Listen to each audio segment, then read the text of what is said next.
Bonjour et bienvenue dans ce second tutoriel consacré au framework Symfony 2. Alors, je vous rappelle globalement ce qu'on a vu la dernière fois concernant l'épisode 1. Alors, on a juste vu donc, une approche, donc ce qu'était un framework et aussi donc, comment était composé le dossier Symfony. Une fois que vous avez importé votre projet, donc normalement c'est fait donc, dans l'épisode 1, vous devriez vous retrouver exactement au même endroit que moi. Alors aujourd'hui, ce qu'on va voir, c'est comment créer un bundle. Donc un bundle, je vous rappelle que c'est un menu. Mais avant tout, voilà, on va se rendre sur le petit. D'ailleurs, l'URL c'est ça. Sur le petit bundle de test donc, du framework.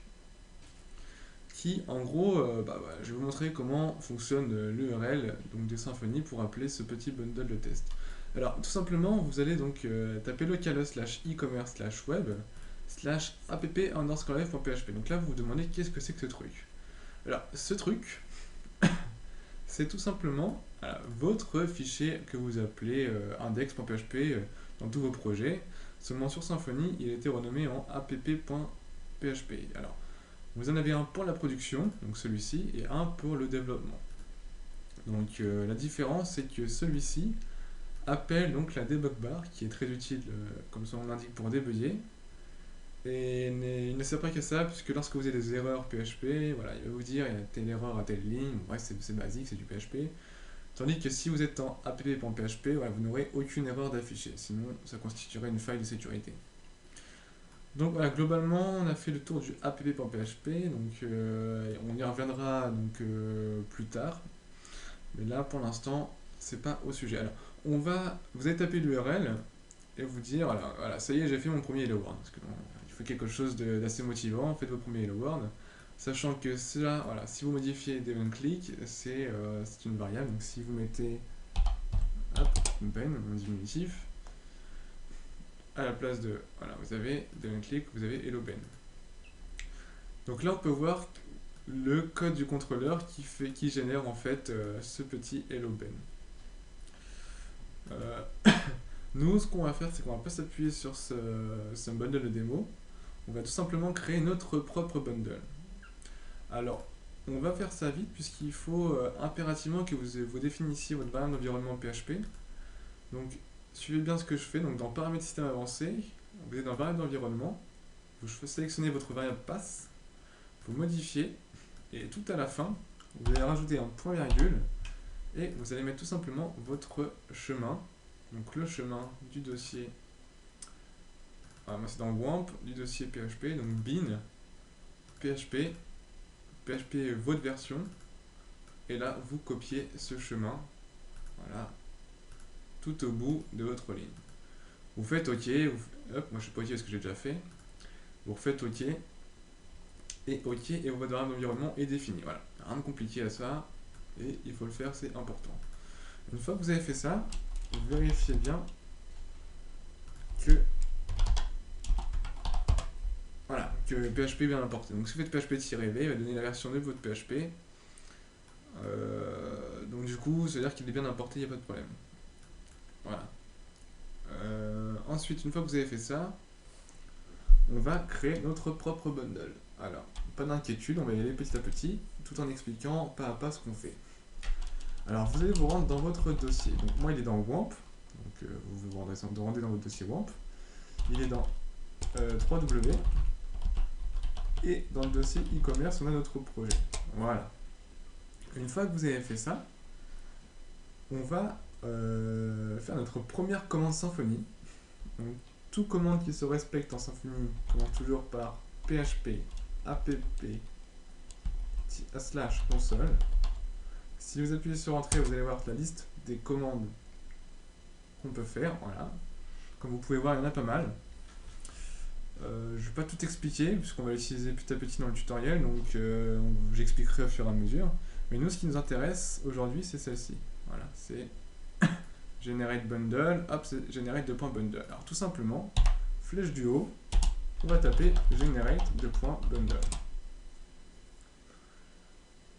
Hop là. Alors maintenant, qu'est-ce qu'il nous dit? Alors pas d'inquiétude, si vous maîtrisez un petit peu l'anglais, ça reste compréhensible.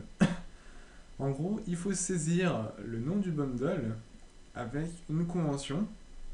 Donc, nous, on va l'appeler e-commerce. Donc, toujours un E majuscule, enfin, toujours une majuscule au premier, voilà, au commencement. Donc, on va l'appeler e-commerce bundle, voilà, avec un anti-slash e-commerce. Voilà. Si vous faites ça, ça devrait passer. Hop, entrée. Voilà. Hop, je me suis trompé. Oula, oula, oula, oula, là. Il est pas content. Anti-slash e-commerce bundle, pardon. Voilà. Excusez-moi, la syntaxe qui n'était pas bonne. Donc, on veut un dossier e-commerce. À l'intérieur, on veut un dossier e-commerce bundle. Après, donc le bundle name, on va pas l'appeler e-commerce bundle, mais on va l'appeler e-commerce bundle.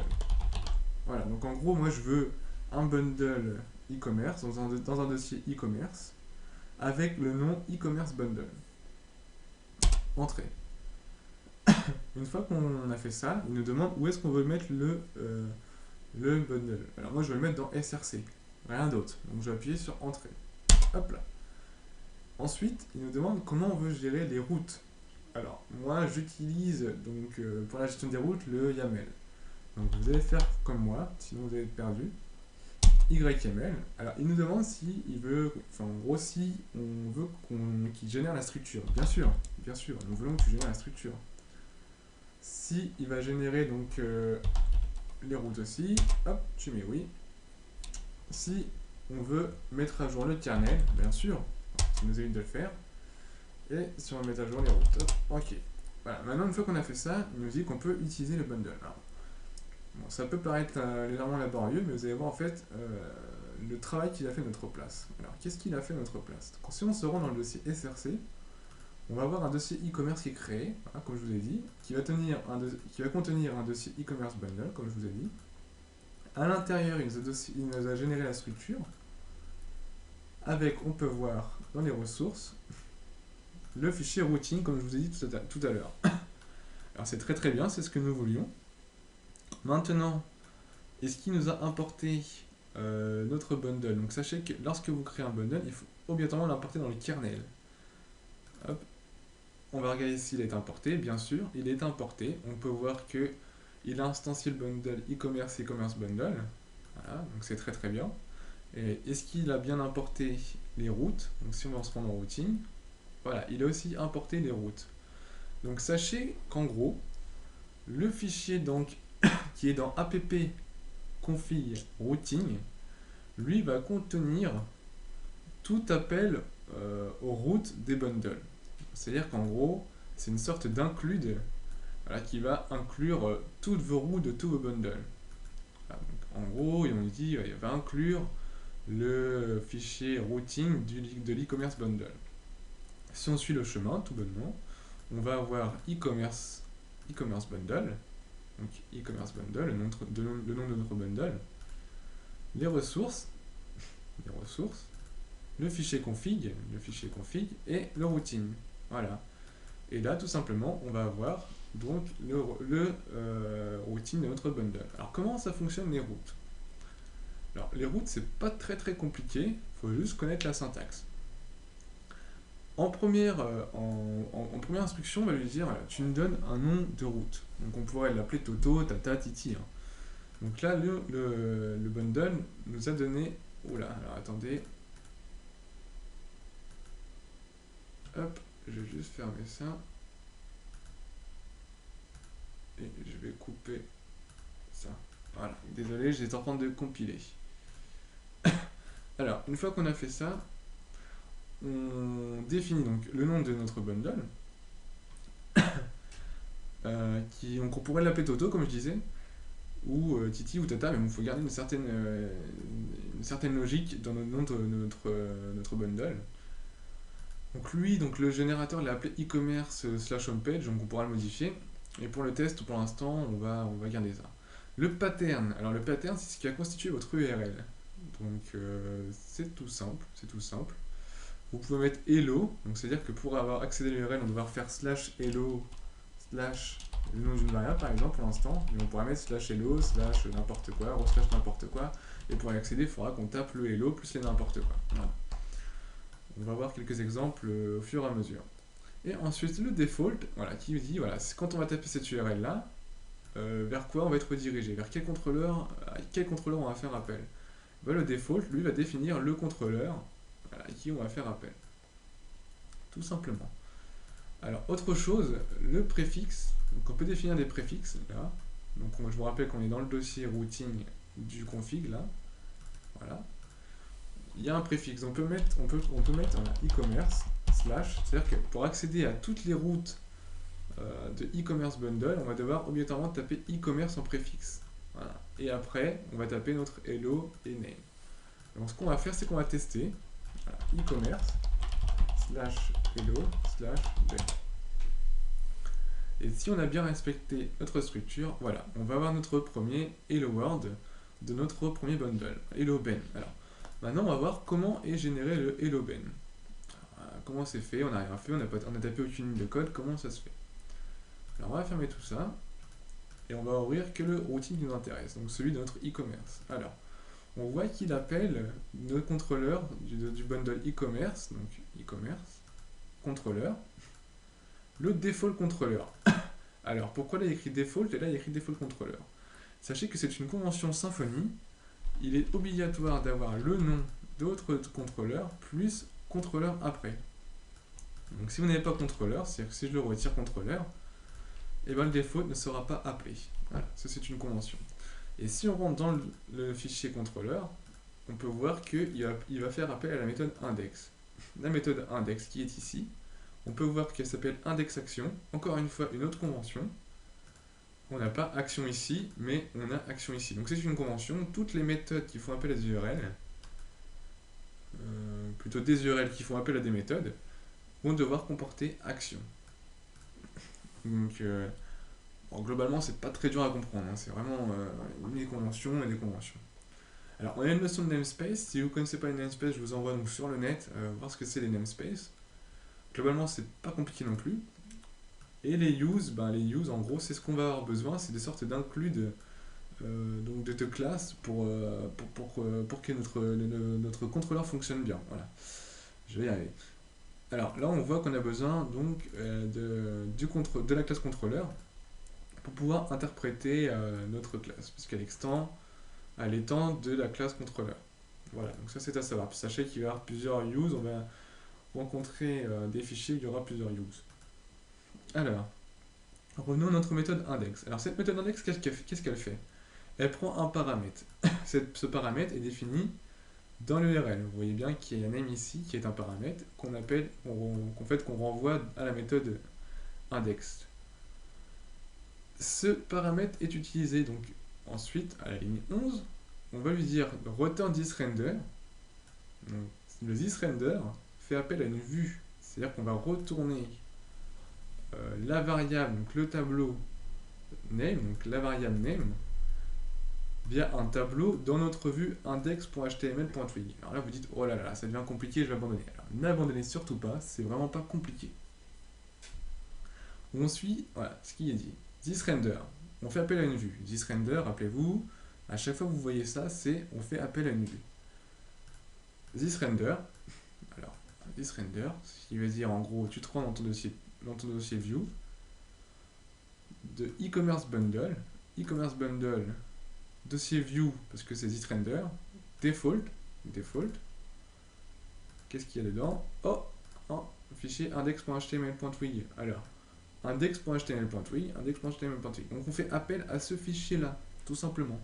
Lorsqu'on rentre dans ce fichier-là, on va avoir donc notre vue, c'est ce qu'on appelle une vue, qui comporte le hello et une variable name avec une syntaxe vraiment bizarre. Cette syntaxe bizarre, c'est ce qu'on appelle du twig. Vous allez voir, c'est très simple le twig et c'est vraiment très puissant. Alors globalement, on récapitule.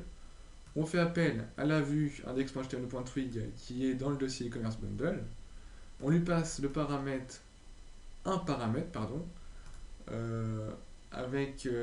qui s'appelle name, qui va comporter donc la variable passée en paramètre à l'URL, name, qui je vous rappelle est ici, voilà, ici, et on va l'afficher. Voilà comment en fait on arrive à afficher notre petit ben, puisqu'en fait si on modifie ici, vous l'aurez deviné, si on ouvre la main, voilà, ça va modifier, tout simplement. Sachez que maintenant, si vous voulez rajouter d'autres paramètres, et ben ça va être super simple. On peut mettre ici, on va mettre nom, prénom. Une fois qu'on a mis ça, obligatoirement si on ne met pas ici le deuxième paramètre, on va avoir une erreur. Hop, on va mettre nom aussi, pour garder une certaine cohérence. On va retourner ici notre nom. On va passer, hop, l'autre paramètre qui est prénom. Voilà. Donc là, qu'est-ce qu'on a fait? On a juste rajouté un argument à notre méthode qui est envoyé par notre pattern d'URL. Donc on fait hello nom prénom qui fait appel à la méthode indexation passant au paramètre nom prénom et on renvoie à la vue Twig avec le thisRender le nom et le prénom qui est dans un tableau. Maintenant, si je ne remplace pas cette variable là, je vais avoir une erreur, donc je vais la remplacer hello nom hop, prénom. Alors voilà comment on fait appel à des URL. Incollade, le nom de la variable, incollade, on ferme. Voilà, tout simplement. Si j'enregistre, et là je fais hello Benjamin, mot de passe, enfin nom xxx, vous allez avoir hello Benjamin xxx. Voilà, donc là vous pouvez vous dire, c'est vraiment puissant. Et oui, tout ce que vous faisiez en 30 lignes, vous le faites en 3 lignes sur Symfony. Et là vous vous dites, c'est grandiose. Et oui, je suis d'accord avec vous. Alors maintenant qu'on a vu comment fonctionnaient un petit peu les routes, comment marchaient un peu les méthodes, je vous donne donc, je vous invite à vous exercer, à vous dire oh, c'est stupide, c'est bon, je sais le faire, mais exercez-vous quand même, je vous le demande, à passer des paramètres, à en retirer, à en envoyer dans la vue, etc. Donc maintenant, si on veut envoyer une variable dans la vue qui est définie dans notre méthode, on peut dire voilà, j'ai défini une variable Toto qui va comporter, ou voilà, on va dire tonton, voilà, tonton, voilà, qui va comporter donc le prénom de votre tonton. Voilà, donc on va passer Olivier. Et je voudrais renvoyer donc cette variable tonton dans ma vue. Donc tout simplement, on va repasser en paramètre dans notre tableau la variable tonton. Hop, tonton. Donc là, on a défini dans notre méthode une variable tonton qui comporte un string et qui va être envoyée dans la vue. Voilà, tonton, voilà. Donc qu'est-ce qu'on va faire? Et le Benjamin Catelin. Ah, j'ai dit mon nom. Bon, bah maintenant je peux le mettre. Hop, Catelin. Et le Benjamin Catelin, votre tonton est, on va appeler la variable tonton. Voilà. Hop. Hop là, voilà. Et le Benjamin, votre tonton est Olivier. Bon, c'est pas mal tout ça, c'est pas mal. Alors qu'est-ce qu'on a appris aujourd'hui? Donc on va clôturer la vidéo là, parce que là ça fait 20 minutes, ça va faire 20 minutes, donc c'est pas... Le but c'est de faire des courtes vidéos pour que vous puissiez ne pas avoir plein la tête. Alors, on a vu ce qu'étaient les routines, légèrement. Sachez qu'on peut encore plus pousser que ça. Oui. Bon, ça reste aussi facile. Hein. On a vu comment on accédait à une méthode via la route et comment on y passait des paramètres. Voilà. Ici. On a vu comment on faisait appel à une vue en lui passant aussi un tableau contenant des paramètres qui est soit un argument de l'URL, soit défini dans la méthode. Et on a vu en Twig comment on appelait donc des variables donc, qui étaient passées dans le tableau. Alors, c'est pas mal, sachez que pour une première partie, c'est vraiment pas mal. Donc vous vous dites qu'on a vraiment vu peu de choses. Mais sachez que c'est vraiment très bien si vous avez assimilé déjà ça. Je vous encourage vraiment encore une fois à vous entraîner, à repasser des arguments, etc., à tester. Et on verra ensuite donc, dans le prochain tutoriel un peu plus poussé, des choses un peu plus poussées, et tout en douceur encore une fois. Le but c'est pas de vous perdre. Donc n'oubliez pas, entraînez-vous, et sur ce, donc portez-vous bien, et à la prochaine au prochain tutoriel.